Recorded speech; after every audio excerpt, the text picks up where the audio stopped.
নমস্কার, প্রাণপথে আবারও আপনাদের স্বাগত। আজকের ভিডিওটা আমার কাছে এই ধারাবাহিকের অন্যতম গুরুত্বপূর্ণ পর্ব, কারণ আজও আমি আপনাদের কোনো প্রাণায়াম শেখাবো না। হয়তো অনেকেই ভাবছেন এতগুলো পর্ব হয়ে গেল, এখনো প্রাণায়াম শুরু হলো না কেন? এর উত্তর লুকিয়ে আছে প্রকৃতির কাছে। একজন কৃষক কি বীজ কেনার সঙ্গে সঙ্গে মাঠে ছুঁড়ে ফেলে দেন? না, প্রথমে তিনি মাটি প্রস্তুত করেন, আগাছা পরিষ্কার করেন, জমিতে জল দেন, তারপর বীজ বপন করেন। কারণ তিনি জানেন ভালো বীজের থেকেও ভালো মাটির গুরুত্ব বেশি। প্রাণায়ামও ঠিক তেমন। প্রাণায়াম শুধু একটা শ্বাস প্রশ্বাসের কৌশল নয়, এটি এমন একটা অনুশীলন যেখানে শরীর, মন এবং সচেতনতা একসঙ্গে কাজ করে। তাই প্রস্তুতি ছাড়া প্রাণায়াম শুরু করা মানে ভিত্তি না বানিয়ে বাড়ির ছাদ তৈরি করার চেষ্টা করা। আজ আমরা জানবো সেই 7টা প্রস্তুতির কথা, যে প্রস্তুতিগুলো আমরা প্রাণায়াম শুরু করার আগে যদি জেনে রাখি তাহলে প্রাণায়ামকে বুঝতে আমাদের খুব সুবিধা হবে। প্রথম প্রস্তুতি, উদ্দেশ্যকে পরিষ্কার করুন। নিজেকে একটা প্রশ্ন করুন, আমি কেন প্রাণায়াম শিখতে চাই? শুধু কি কৌতূহল, নাকি স্ট্রেস কমানোর জন্য, নাকি মনোযোগ বাড়ানোর জন্য, নাকি নিজেকে আরো গভীরভাবে জানার জন্য? যে মানুষ নিজের উদ্দেশ্য জানে তার অনুশীলন অনেক বেশি স্থায়ী হয়। দ্বিতীয় প্রস্তুতি, সঠিক সময় আগে বুঝে নিন। যোগ শাস্ত্রে ভোরের সময়কে বিশেষ গুরুত্ব দেওয়া হয়েছে, কারণ তখন পরিবেশ তুলনামূলকভাবে শান্ত থাকে। তবে বাস্তব জীবনেও একটা কথা মনে রাখুন, সবচেয়ে ভালো সময় সেই সময় যখন আপনি নিয়মিত অনুশীলন করতে পারবেন। প্রতিদিন ভোরে প্রাণায়াম করার সংকল্প নিয়ে 3 দিন পরে ছেড়ে দেওয়ার চেয়ে প্রতিদিন একটা নির্দিষ্ট সময়ে 5 মিনিট অনুশীলন করা অনেক বেশি মূল্যবান। তৃতীয় প্রস্তুতি, স্থান নির্বাচন। খুব বড় ঘর দরকার নাই, দরকার একটা পরিষ্কার, শান্ত এবং বাতাস চলাচল করে এমন জায়গা। একই স্থানে নিয়মিত অনুশীলন করলে অনেকের কাছে মানসিকভাবে মনোযোগ ধরে রাখা খুব সহজ হয়ে দাঁড়ায়। চতুর্থ পদ্ধতি, বসার ভঙ্গি। অনেকে মনে করেন পদ্মাসনে বসতে না পারলে প্রাণায়াম করা যাবে না। এটা মোটেই ঠিক কথা নয়। সবচেয়ে গুরুত্বপূর্ণ বিষয় হলো মেরুদণ্ডকে সোজা রাখা এবং আরামদায়ক থাকা। যিনি বসতে পারেন না তিনি শুয়েও প্রাণায়ামের বিশেষ কিছু প্রাণায়াম শুয়েও অভ্যাস করতে পারেন। সেক্ষেত্রেও মেরুদণ্ড সোজা রাখাটা খুব দরকার। শুয়ে প্রাণায়াম করছেন, মাথায় বালিশ, ঘাড় এরকম উঁচু হয়ে গেল, সেটা কিন্তু যুক্তিযুক্ত নয়। হ্যাঁ, আপনি সুখাসনেও বসতে পারেন, চেয়ারেও বসতে পারেন, তাতে যদি আপনার ভঙ্গি স্থির ও স্বস্তিদায়ক থাকে। যোগের উদ্দেশ্য শরীরকে কষ্ট দেওয়া নয়, স্থিতিশীলতা ও স্বাচ্ছন্দ্য খুঁজে বের করা। পঞ্চম প্রস্তুতি, খাওয়া দাওয়া। ভারী খাবার খাওয়ার সঙ্গে সঙ্গে কখনোই প্রাণায়াম করা উচিত নয়। শরীর তখন হজমের কাজে ব্যস্ত থাকে।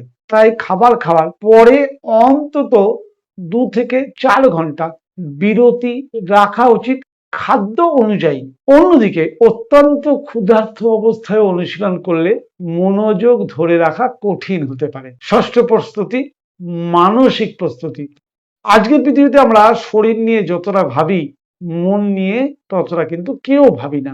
প্রাণায়াম শুরু করার আগে মাত্র 1 মিনিট চুপচাপ বসুন, নিজেকে মনে মনে বলুন, এই কয়েক মিনিট শুধু আমার নিজের জন্য।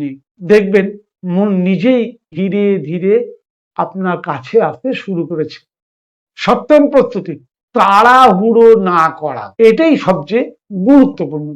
অনেকে প্রথম দিন থেকে গভীর শ্বাস, দীর্ঘ কুম্ভক বা জটিল অনুশীলন করতে চান, কিন্তু যোগ প্রতিযোগিতা নয়।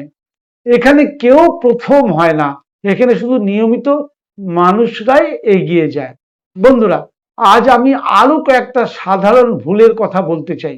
প্রথম ভুল, জোর করে শ্বাস নেওয়া। প্রাণায়ামে গভীর শ্বাস মানে কখনোই জোর শ্বাস নয়।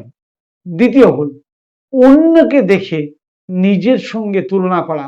প্রত্যেক মানুষের শরীরের ক্ষমতা, গঠন আলাদা, ফুসফুসের সক্ষমতাও আলাদা। অভিজ্ঞতাও আলাদা। তাই নিজের গতিতেই আর নিজেকে এগোতে হবে, কখনোই কাউকে নকল করা নয়। তৃতীয় ভুল, একদিন অনেকক্ষণ অনুশীলন করলেন, তারপর দিন করলেনই না, হয়তো 4-5 দিন বিরতি। বরং প্রতিদিন অল্প সময় নিয়মিত অনুশীলন অনেক বেশি কার্যকর হতে পারে। যোগ আমাদের ধারাবাহিকতা শেখায়।